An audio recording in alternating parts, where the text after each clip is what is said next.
Son las 12 del día, 16 minutos, y en este momento, aquí en Mañanas Blue, cuando Colombia está al aire, empezamos con nuestro tema central, con nuestro tema del día. Y nuestro tema del día, pues, entristece mucho por pensar que en Colombia podríamos llegar a tener actuaciones sistemáticas por parte del ejército en contra de niñas y mujeres indígenas, casos de violencia sexual. Hace poco tuvimos uno de los casos que indignó al país, pero pues que llevó a hablar de un problema mucho más estructural que se podría estar viviendo en las fuerzas militares y en su relación con las poblaciones indígenas a lo largo y ancho del territorio nacional. Pero precisamente hoy hubo una rueda de prensa del comandante de las fuerzas militares, el general Zapateiro. Ya en segundos vamos a escuchar al general Zapateiro, pero antes quiero contarles a quiénes vamos a tener en esta mesa de trabajo para hablar de un tema muy importante para el país. En principio está con nosotros Rocío Martínez. La doctora Martínez es antropóloga, pero además es la relatora y principal investigadora de un informe que se entregó, que se titula La guerra inscrita en el cuerpo. Y sí, en el cuerpo principalmente de las mujeres.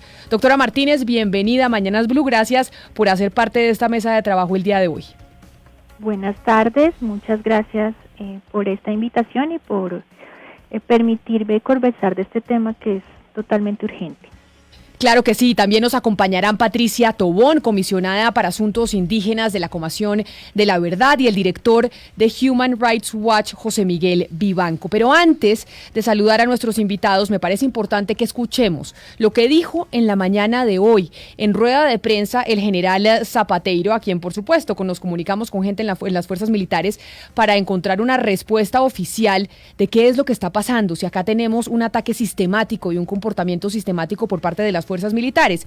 Y en la rueda de prensa, esta mañana a las 10 de la mañana en el Cantón Norte, el comandante Eduardo Enrique Zapateiro, el general del ejército, pues dijo que hay investigaciones que se vienen presentando desde el 2016 y que allí pues se da cuenta de más de 100 casos en donde hay militares involucrados en caso de abuso sexual. Esto dijo el general Zapateiro hoy a las 10. Que al momento hemos realizado una verificación detallada desde el año 2016, identificando 118 integrantes de la fuerza relacionados en casos de presuntos actos sexuales abusivos y violentos contra menores de edad. En esta relación estadística se encuentra la situación presentada en el Guaviare y en el Cantón Sur de Bogotá. Todos estos hechos, a la fecha, son conocidos por la Fiscalía General de la Nación y cuentan con investigación disciplinaria, algunas de ellas adelantadas por la Procuraduría General de la Nación y las demás por los funcionarios del Ejército, con atribuciones y competencias disciplinarias institucionalmente. Permanecemos atentos a todo momento a los requerimientos de las autoridades competentes. De los 118 vinculados, 45 de ellos han sido retirados del ejército.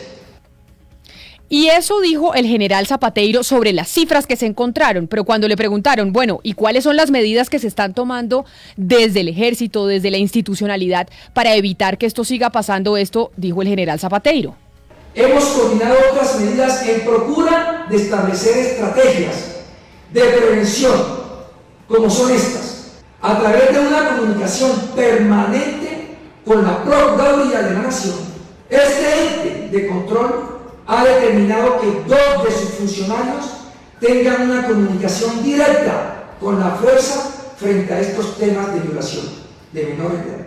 Con la Fiscalía General de la Nación se inició un proceso de acercamiento para generar espacios pedagógicos a través del grupo de monitoreo de niños, niñas y adolescentes en pro de capacitaciones que desde la investigación penal fortalezcan la información y la formación de oficiales, suboficiales, soldados y civiles de la institución castrense.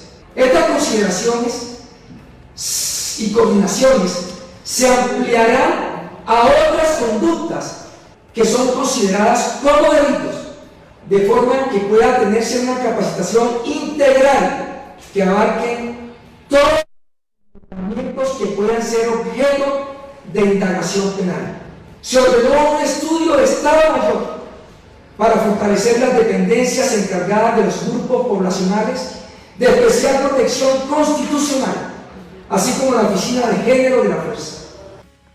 Y por último, el comandante Zapateiro dijo esta mañana lo que iba a pasar con los implicados en estos casos, cuando se les preguntó desde la institucionalidad, bueno, y a aquellos que están involucrados en caso de abuso sexual en contra de menores indígenas alrededor del país, ¿qué va a pasar con ello? Esto respondió.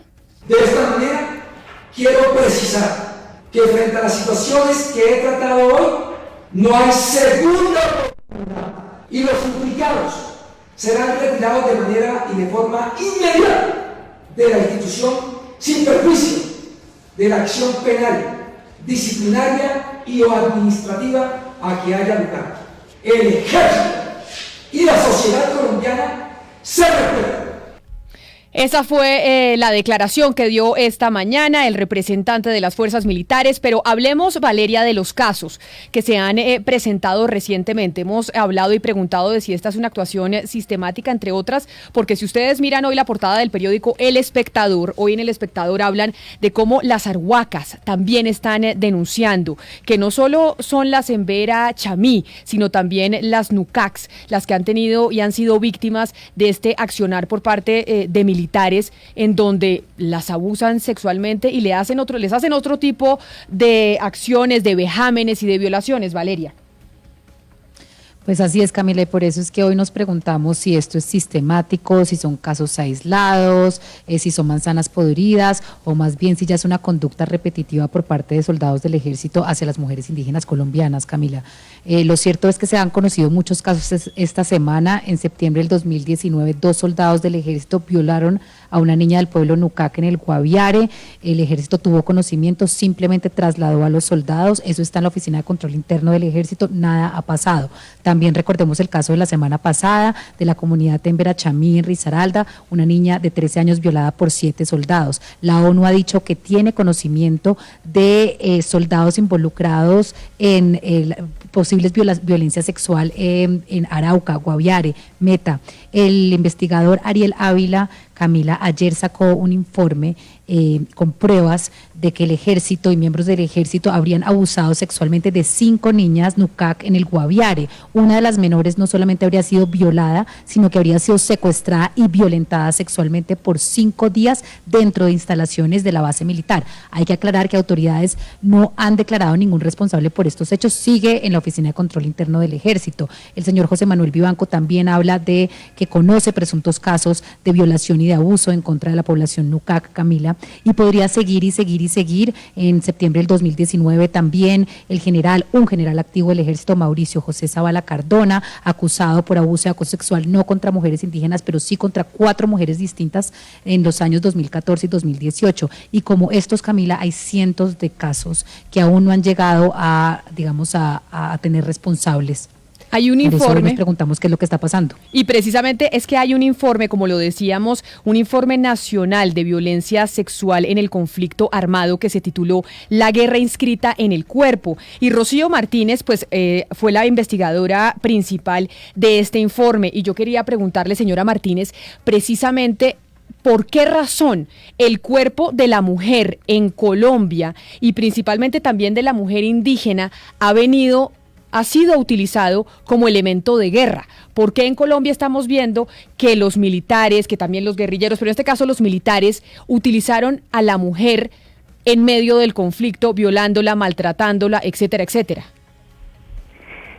Bueno, lo primero que quiero decir es que es totalmente lamentable que en el 2020 tengamos que seguir conversando porque se repiten los casos que describíamos en un informe publicado en el 2017, con prácticamente las mismas características. Un informe que fue publicado por el Centro Nacional de Memoria Histórica y que fue socializado a todas las instituciones del Estado, incluyendo la fuerza pública, y en cuyo momento la fuerza pública reiteró su supuesto compromiso de evitar este tipo de situaciones, de asumir la responsabilidad de proteger, porque ese es su primer mandato, de proteger la vida de las niñas y las jóvenes en todo el territorio y, por supuesto, de evitar cualquier tipo de violencia como esta. Ahí me parece importante preguntarle, porque siempre que hablamos, doctora Martínez, de las agresiones por parte del ejército, por parte de las fuerzas militares a mujeres, a niñas o cualquier tipo de accionar, pues hay muchos oyentes que en este momento nos están conectados con nosotros, que nos están escuchando y que nos están viendo y dicen, pero ¿por qué no se preocupan por el accionar de la guerrilla? Siempre hay esa dicotomía. ¿Por qué razón no nos estamos preocupando y cuestionando el accionar de las guerrillas y los paramilitares con las mujeres y las niñas y sí de lo que hicieron en el ejército?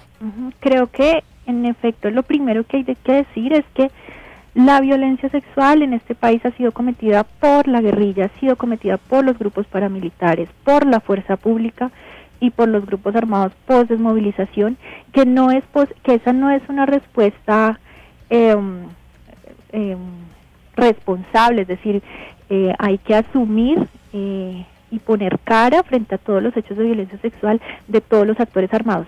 La fuerza pública es un agravante porque la fuerza pública es la encargada de la protección de los niños y las niñas. Entonces, una violencia ejercida por el mismo Estado tiene unos agravantes particulares.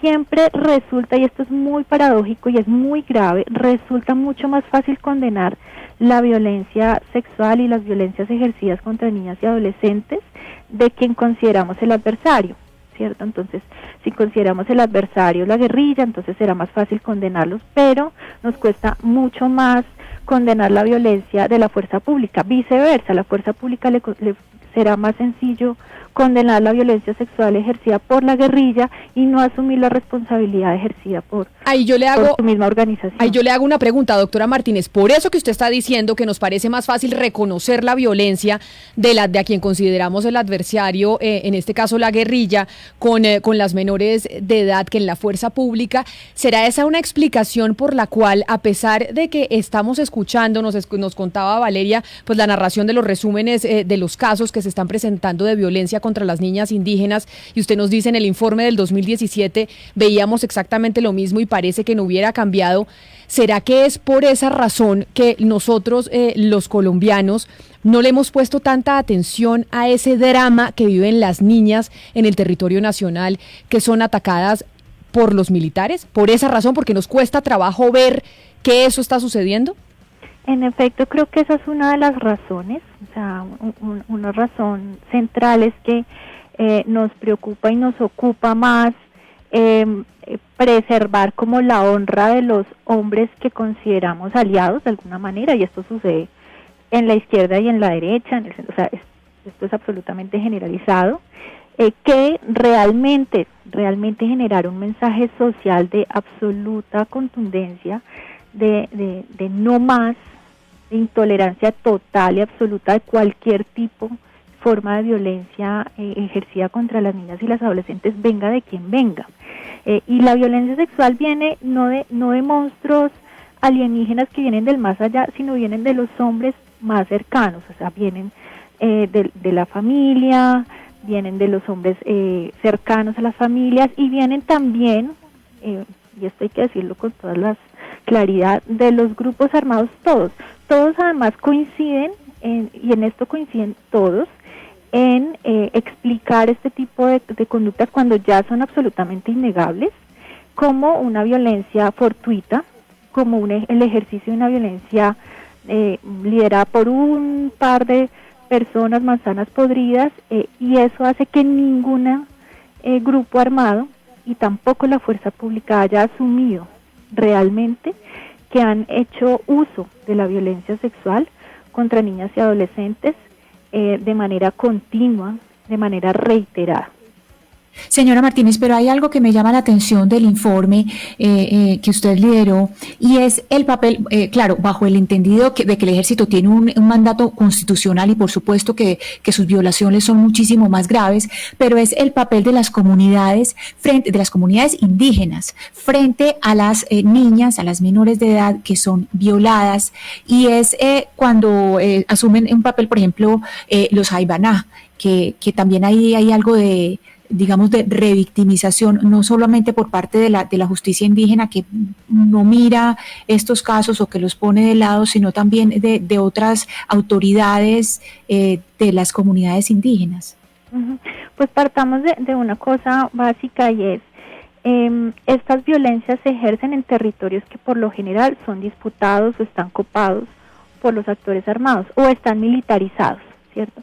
Entonces las posibilidades reales de lograr justicia son mínimas, ¿no? Hablamos de impunidad de más del 95%, esto lo sabe la gente, ¿cierto? Entonces, no solamente ocurre un hecho de violencia sexual, sino que denunciar, poner sobre la mesa que esto ocurrió, puede significar con muchísima frecuencia el desplazamiento no solamente de la mujer y de la niña y de su familia, sino de toda una comunidad.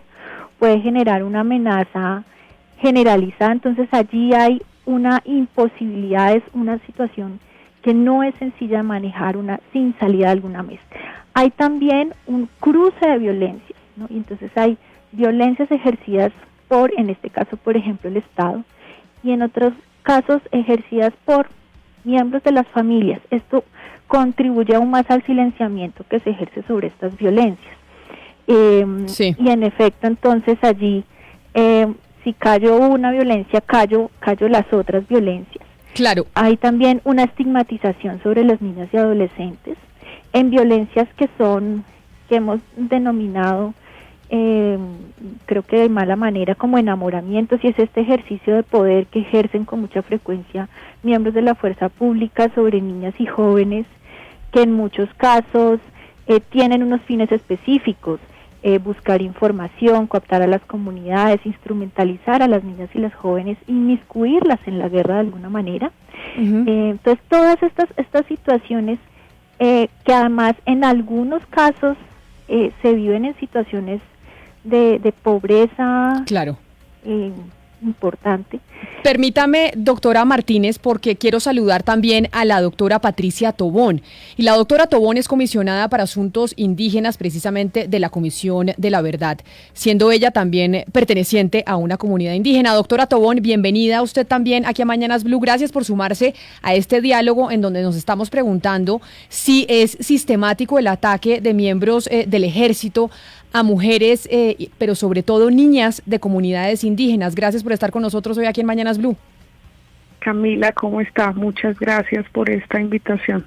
Doctora Tobón, y le pregunto, usted que está en la Comisión de la Verdad, ¿podríamos decir y podríamos llegar a calificar este accionar de los militares contra niñas indígenas como sistemático o no? ¿O esa palabra sistematicidad no se podría utilizar en estos casos, a pesar de que el general Zapateiro habla de que hay más de 100 investigaciones y seguramente hay otras tantas que no se han empezado a investigar? Bueno, yo diría que sí, la violencia sexual a las mujeres y niñas indígenas en la historia de este país y de este conflicto ha sido sistemático. Eso no solamente lo puede decir la Comisión de la Verdad, sino que a lo largo de la historia, todas las denuncias presentadas por las organizaciones, los pueblos indígenas, en diferentes épocas de la historia del país, acumuladas en la Fiscalía, sin que hasta la fecha exista un proceso de judicialización, pues puede explicar también que esto ha sido un método y una circunstancia muy repetitiva en la historia de las mujeres indígenas, y esto en sí misma es una cultura que existe hacia las mujeres indígenas y hacia los pueblos indígenas también, de algo que se ha hablado mucho, de algo que se ha denunciado bastante también, pero ha sido invisibilizado. Doctora Tobón, ¿sí? ¿Por qué razón principalmente como objetivo las mujeres indígenas? Hablaba ahorita la doctora Martínez, bueno, acá se recurre al enamoramiento, se recurre al enamoramiento como violencia y a diferentes estrategias para atacarlas. ¿Por qué principalmente a las mujeres indígenas? Las mujeres indígenas pues son en sí mismo el centro de las culturas de todas las sociedades indígenas. Tienen el rol de educar a su sociedad, a sus culturas, en sí mismo atacarlas a ellas es atacar a una colectividad. para entrar a las comunidades indígenas, prácticamente el método del enamoramiento y el involucramiento de las mujeres ha sido un método no solo de guerra, sino de apropiación de los territorios históricamente en el país, no es de ahora, es decir, esto es algo que está documentado en la historia de lo que ha sido las múltiples violencias que padecen los pueblos indígenas, desde la República, desde las disputas por la tierra, y en esta época, en el marco del conflicto armado, también las mujeres indígenas pues han sido utilizadas, o a través de ellas es donde, digamos, por medio de ellas se genera una grave vulneración, digamos, a todo el sujeto colectivo indígena, a las familias. Pero también si se logra que las mujeres indígenas participen de la guerra a través del enamoramiento, pues se logra una estrategia casi que militar al interior de las comunidades. Entonces, el tema del enamoramiento es algo que las mujeres indígenas han denunciado a lo largo de la historia, de cómo los diferentes grupos intentan que estas mujeres pues puedan ceder, pero además, digamos, esto ha sido en los territorios una continuación, es decir, esto ha sido algo que se ha informado muchas veces. Esto de la violencia sexual no es algo nuevo. Yo quiero contar que en el departamento del Guaviare la violación a las mujeres nucad y a las niñas no es algo de hace 40 días o de hace 20 días. Es decir, frente a la fuerza pública hay numerosas acusaciones, hay omisiones no solamente de la fuerza pública en la investigación de estos actos, sino también de las instituciones, y hasta la fecha no hay una sola persona que haya respondido por estos actos. Lo mismo, tenemos departamentos que tienen una cantidad de hechos, y la Fiscalía tiene documentado una cantidad de expedientes alrededor de estas denuncias desde las autoridades y comunidades indígenas, sin que hasta la fecha exista pues no solo una investigación, sino también asuntos como que la fuerza pública con una problemática como esta no tenga como institución no solamente un protocolo, sino un trabajo serio de responsabilidad institucional frente a estas prácticas. Claro, sobre eso justamente quería preguntarle, doctora Patricia Tobón, no sé si usted lo ha indagado, si tiene información, pero le pregunto, si los militares en Colombia, dentro de su proceso de formación, están recibiendo suficiente instrucción sobre los derechos humanos y el respeto a los derechos de la población infantil y de las comunidades indígenas, o usted cree que son enviados estos militares a las zonas de conflicto sin mayor preparación en estos aspectos? Bueno, yo voy a hablar un poco como también desde lo que nosotros empezamos a ver en todos estos relatos, y tiene que ver con una cultura, independientemente de que sean militares o vayan a la guerrilla o estén los diferentes grupos, porque es que esto no solamente es de los militares, ¿no? Entonces yo quiero mencionar que en sí hay una educación de la sociedad nacional que todavía sigue siendo, digamos que todavía tiene una formación colonial hacia la relación con los pueblos indígenas y una relación hacia los cuerpos de las mujeres indígenas que hoy se sigue, digamos, generando y se sigue replicando. Entonces uno no entiende, o sea, si uno no entiende esto, uno no entiende por qué hay estas prácticas tan sistemáticas hacia las mujeres indígenas.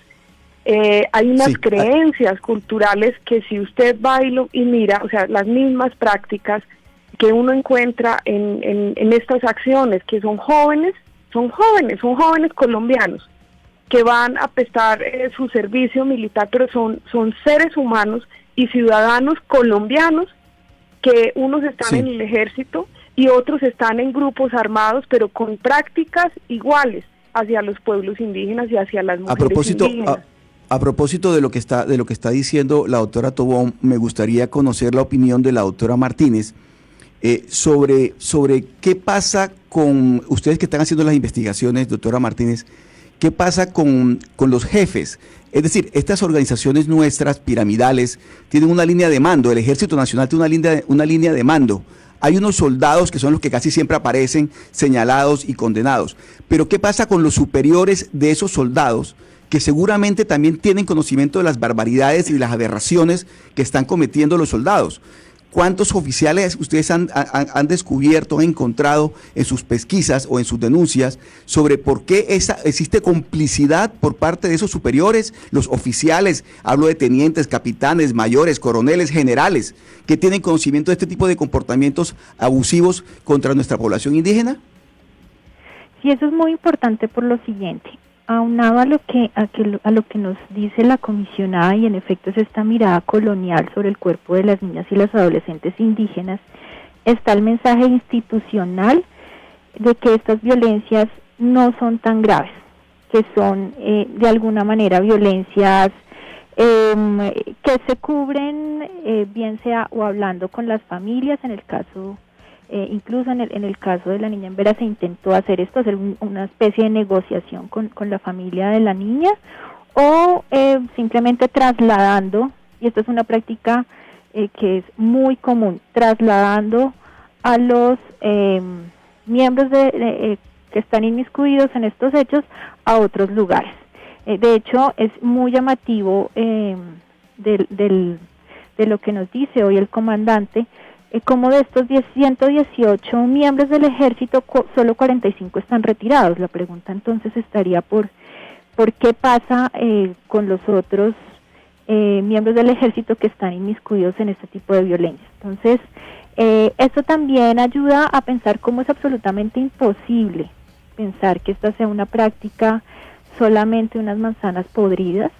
Es imposible, por ejemplo, que siete miembros se pierdan, ejerzan una violencia si no se entere sus superiores. Uh-huh. Es imposible que ingresan a una niña a un lugar militar y no se enteren otros miembros, otros superiores de que esto ocurre, ¿sí? Que la tengan secuestrada, como en el caso de la niña del Guaviare. Entonces hay una permisividad social, una idea de que es menos grave, y si es una niña indígena es menos grave porque de alguna manera se asume que las consecuencias van a ser menores. Esto que está sucediendo realmente es una excepcionalidad, ¿sí? Yo estoy muy segura que si no le preguntara a estos soldados se imaginaban que esto iba a tener realmente repercusiones. Una repercusión, iba a ser, pues claramente no lo tenían. Claro, pero precisamente estas repercusiones también están llegando, pensaría uno, por el impacto que tuvo el caso de la niña del Guaviare, y precisamente por eso es que estamos viendo las respuestas del ejército, lo que escuchamos esta mañana del general Zapateiro. Pero permítame, porque les había dicho que también tendríamos a José Miguel Vivanco, director de Human Rights Watch, y ya se conecta con nosotros. Doctor Vivanco, bienvenido a Mañanas Blue, gracias por estar hablando sobre estos casos de los militares que han ejercido violencia en contra de niñas indígenas en Colombia. Bienvenido. Muchas gracias por invitarme, al contrario, es un placer estar con ustedes. Se supo, señor Vivanco, que ustedes en Human Rights Watch, o así lo escribió usted a través de su cuenta de Twitter, que había recibido también más denuncias creíbles de otros casos de violencia sexual contra niñas indígenas que involucrarían también a soldados del ejército en el Guaviare. ¿De cuántas denuncias estamos hablando? Porque aquí estamos hablando con la doctora Tobón y la doctora Martínez sobre la sistematicidad de estos casos, pero estos nuevos que usted ha dicho que le llegaron cómo y de cuáles estaríamos hablando. No, nosotros estamos en este instante dándole seguimiento a 9 denuncias, además del caso ya conocido del Guaviare y del que afecta a la niña en Vera de Risaralda. Estas 9 denuncias las estamos intentando documentar. No es fácil, es muy complejo, pero todo sugiere que estos casos lamentablemente reflejan una práctica por parte de soldados del ejército que abusan de menores a cambio de muchas veces de golosinas, gaseosas, marihuana, y otras ya decididamente pasan a secuestrarlas y las someten a estos abusos sexuales en condición de secuestro, violentamente, durante o varias horas o algunos días.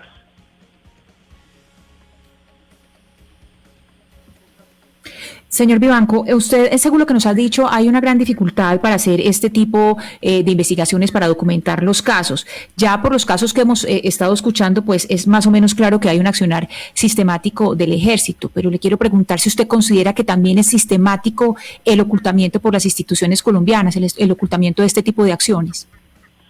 A ver, no, yo no he dicho que esto sea sistemático por parte del ejército. No, esa es su apreciación, no la mía. Yo no creo que nosotros no contamos con evidencias que nos permita hacer llegar a una conclusión jurídica de ese calibre. Lo que sí hemos dicho es que los casos que tenemos, los casos que estamos investigando y los casos que son de conocimiento público sugieren que esto se estaría reproduciendo esta práctica, pero no sabemos con qué regularidad y de qué manera, y si esto obedece a una instrucción, a un privilegio, ¿cómo se llama?, tácito, o alguna política por parte del ejército. Eso es precisamente lo que tienen que estudiar las autoridades judiciales, que también ignoramos en qué medida la Procuraduría y la Fiscalía ha conocido e investigado estos hechos. Yo creo Señor que hay Vivanco, unas enormes deficiencias. Permítame preguntarle sobre eso. Permítame terminar con esta línea nada más. Yo creo que hay deficiencias en el trabajo de estas dos instancias. Permítame preguntarle sobre eso, sobre el trabajo de esas dos instancias y las deficiencias que usted menciona, porque acá lo que nos decían, nos dicen la doctora Tobón y la doctora Martínez, las dos de la Comisión de la Verdad, investigadoras de estos casos, es que esto no es nuevo, es que esto se viene presentando hace mucho tiempo. Y ahí es donde yo le pregunto a ustedes de Human Rights Watch, y es la respuesta del gobierno colombiano y la respuesta de las fuerzas militares, y de lo que ustedes han podido ver, sobre todo con una aceptación de este tipo de conducta en donde pareciera que aquel que puede abusar de una niña indígena puede pasar invicto sin que nada le pase porque se le permite. A ver, nosotros no tenemos las condiciones para comentar respecto de desde cuándo que estas prácticas se están dando. Los casos que conocemos del Guaviare son del 2018. No estoy diciendo que no existan más casos. Tampoco podemos comentar respecto de cuán extendida y en qué lugares se ha dado este fenómeno. Pero digamos, las doctoras de la Comisión de la Verdad, es posible que ellas tengan acceso a otra información que nosotros no conocemos y que les permitan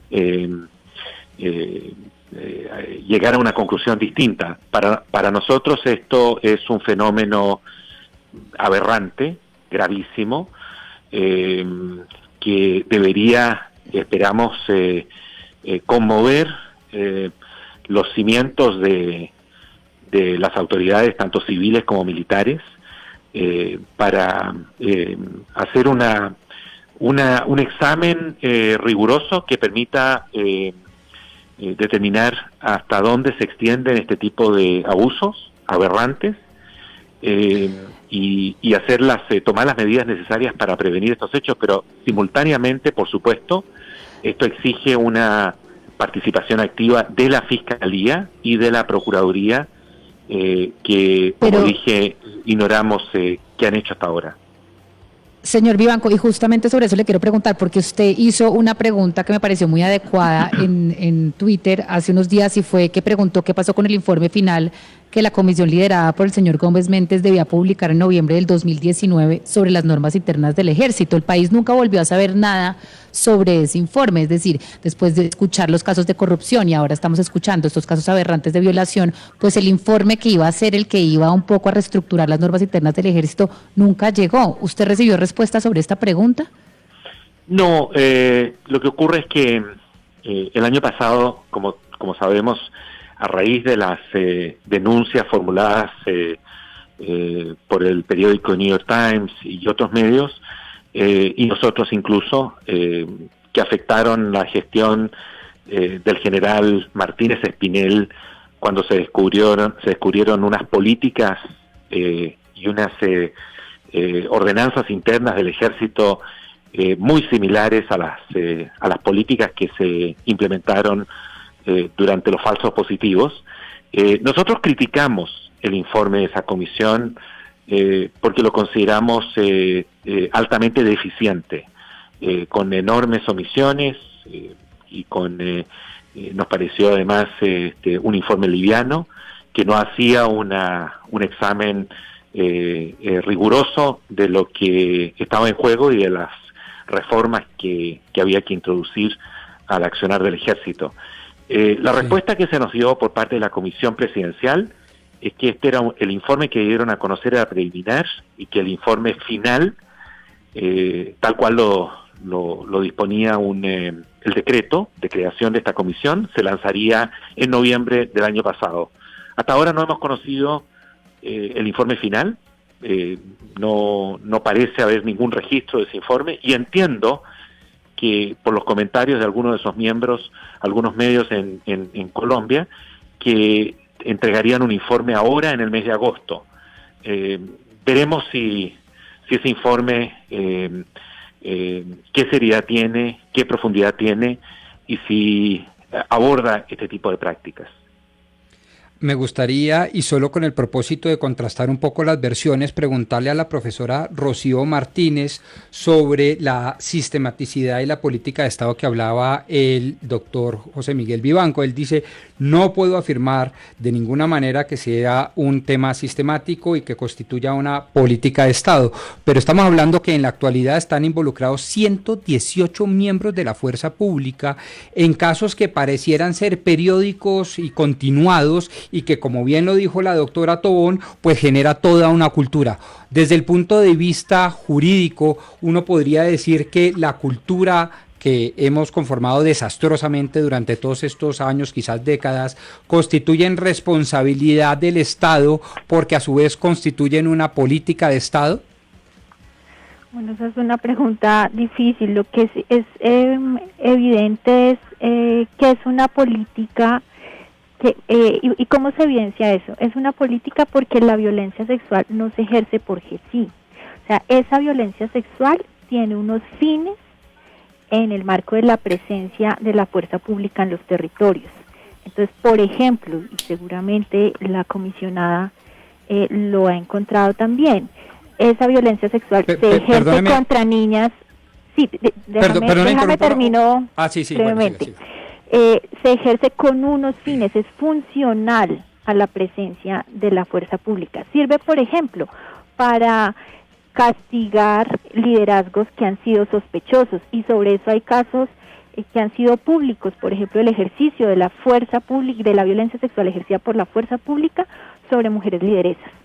Ha sido una violencia ejercida para estigmatizar a poblaciones como pertenecientes a la guerrilla, y es una violencia que deja un mensaje totalmente claro de control y de propiedad de los cuerpos de las niñas y las si le entiendo bien, profesora, para aprender, porque yo estos casos soy absolutamente neófito, uno diría entonces que no solo obedecen, como lo decía el profesor Vivanco, a unos intereses personales de unos dulces o de satisfacciones sexuales personales del soldado, del servidor público, sino a un interés funcional institucional. ¿Eso es lo que le estoy entendiendo? Sí, o sea, aquí hay varios intereses que se conjugan. Entonces está, por un lado, la mirada que existe sobre las niñas y adolescentes indígenas, de deshumanización realmente, o sea, es decir, de considerarlas personas menos importantes, menos que ciudadanas, ¿cierto? Y que la violencia que se ejerce sobre ellas va a ser menos grave. A la par se traslapa unas funcionalidades de la violencia sexual. O sea, la violencia sexual cumple funciones y ha sido así para todos los grupos armados y también para la fuerza pública. Y a la par está este mensaje institucional de aminorar el daño, pero también social. Fíjese que en este momento tenemos, por ejemplo, una gran preocupación por el honor de la institución. Y esto sucede en todos los casos de violencia sexual. O sea, la primera preocupación es el honor, preservar el honor de los de una institución, y no nos preocupa socialmente de la misma manera la gravedad de la situación que las niñas y las adolescentes están viviendo en este momento en el país, no solamente por la violencia sexual ejercida por el ejército, sino en general por la violencia que se ejerce sobre ellas, y particularmente ahora en momentos de señora Martínez sanitaria. Sí, pero en esa línea de lo que usted está diciendo, le quisiera preguntar a la comisionada, con base en lo que ustedes han documentado, ¿cómo se da la instrucción? ¿Es una instrucción tácita o es una instrucción explícita? Es decir, ¿cómo se da la orden en el ejército para que pasen estas cosas? Hemos sabido cómo se da en los falsos positivos, hemos visto las directrices. Este tipo de órdenes, ¿cómo se documentan? ¿Cómo lo han visto ustedes que lo hacen institucionalmente? Bueno, yo creo que pues responder esto hay que responderlo casi que por partes, porque creo que ustedes han hablado y han abordado muchos temas en las que en algunas estoy de acuerdo, en otras no. Bueno, lo primero es, yo sí creo que aquí hay un asunto cultural de fondo, que las instituciones encarnan hombres y mujeres colombianas que tienen unas prácticas hacia los pueblos indígenas que naturalizan la violencia y exacerban violencias hacia los pueblos indígenas, y que la práctica de la violencia sexual es una práctica cotidiana y común en la sociedad colombiana, que hombres que tienen estas prácticas también están en las instituciones, están en las familias, y esto es algo que en una institución como la fuerza pública, cuando tiene que ejercer control en unos territorios, pues existan este tipo de prácticas. Yo no podría en este momento asegurar que es una orden dada desde una entidad de la fuerza pública con unos directivos y en una circular. Sin embargo, sí, algo que es una práctica sistemática que se evidencia es que existe por parte de miembros de la fuerza pública una práctica en las comunidades y hacia las mujeres indígenas, y hasta la fecha lo que hemos documentado es una serie de, digamos, lo primero es que las instituciones colombianas, la Fiscalía, la Procuraduría, hace muchos años, es decir, no estamos hablando de hace 2, 3, 4, 5 años, estamos hablando de que tiene esta información hace muchísimo tiempo, y que no tenemos una información no solamente seria, sino unas sanciones ejemplares sobre esta situación, lo que genera, digamos, más aún la naturalización. Obviamente yo estoy de acuerdo con Rocío cuando menciona que esto de parte de las instituciones se naturalizó. ¿Y por qué se naturalizó? Y lo hablaba estos días con otro medio de comunicación. ¿Ustedes creen que si esto fuera una niña que no es indígena, o unas mujeres que no son indígenas, pues la Fiscalía tuviera retenido todos esos procesos de investigación, no se hubiera avanzado ya en procesos de investigación y de judicialización? Entonces, aquí también vemos, bueno, si tú tienes un patrón de este tipo recurrente en la fuerza pública hacia unas poblaciones, pues entonces, ¿dónde están las acciones también, digamos, no solamente de investigación, sino de que esta institucionalidad tome medidas? Claro. Para hacer, digamos, los ajustes institucionales? Entonces, la responsabilidad de las políticas no solamente se miden en términos de una resolución, sino en términos de una omisión. Y esa omisión en sí, que debe ser cuestionada y revisada, es la permisibilidad de estos actos. Entonces, si yo tengo un montón de personas dentro de una institución que ejercen o que tienen estas prácticas, pues yo debo no solamente intervenir en esas prácticas, sino proteger a la población y revisar qué pasa con estos jóvenes de las fuerzas militares que están recurriendo en todas estas prácticas. es ahí donde, digamos, la comisión no solamente en este momento está recogiendo datos, sino analizando, bueno, ¿qué pasa con la Fiscalía? O sea, ¿desde cuándo tiene la información la Fiscalía? Y el caso a caso, porque no es lo mismo. Entonces quiero ahí hacer como dos situaciones. Primero, encontramos patrones donde hay abusos, sexuales, donde hay abusos de la fuerza pública que las víctimas narran, es que me violó porque me dijo, yo le voy a dejar un mensaje a la otra parte que es de la guerrilla, le voy a dejar un mensaje con usted, y entonces está el abuso sexual, ¿cierto? Como método de castigo, de sometimiento. Está el otro, es yo voy a abusar de usted porque su cuerpo y usted no son nadie, y yo me puedo aprovechar que acá no hay quien cuide de usted, y puedo acceder de usted y puedo abusar de usted. Doctora Tobón, no se puede, o sea, no podría hacer una generalización, pero sí decir que hay una práctica al interior de la fuerza pública que debe ser revisada, y que se debe mirar la omisión del Estado y las instituciones para dar respuesta efectiva y acceso a la justicia a las víctimas, y que estos casos ejemplarizantes se deben dar de acceso a la justicia y de castigo por una razón, además porque los miembros de la fuerza doctora Tobón, la tengo que interrumpir, me disculpa enormemente porque se me acaba el tiempo y tengo a la gente del siguiente programa entrando a la cabina. Yo sé que este es un tema muy importante y quisiéramos poderlo abordar durante muchos días más, porque es increíble que en Colombia tengamos todavía este accionar por parte de la fuerza pública, en donde vemos a Human Rights Watch denunciando que les han llegado otras denuncias de abuso de los militares a niñas indígenas, son muchas, y a usted, doctora Tobón, y a la doctora Martínez contándonos, diciendo en las investigaciones esto viene pasando desde hace mucho tiempo, y también hay una permisividad de parte de todas las instituciones porque tampoco ha habido investigaciones por parte de la Fiscalía, por parte de la Procuraduría, por parte de los entes de control frente a esto que está sucediendo. Así que quedamos, yo creo que con el corazón muy arrugado como colombianos, y saber que también como ciudadanos nos preocupa, como decía la doctora Martínez, más la honorabilidad, lo que se pueda estar pensando de la institución del ejército, que en las niñas que han sido abusadas y violentadas sexualmente por parte de los militares. A todos me disculpan que los interrumpa de esa manera, pero me he pasado 4 minutos del otro programa, y por eso quiero darles las gracias a usted, doctor José Miguel Vivanco, por haber estado con nosotros, por habernos acompañado hoy aquí en Mañanas Blue. Muchísimas gracias a ustedes por esta invitación. A la doctora Tobón de la Comisión de la Verdad, mil gracias por haber estado también con nosotros.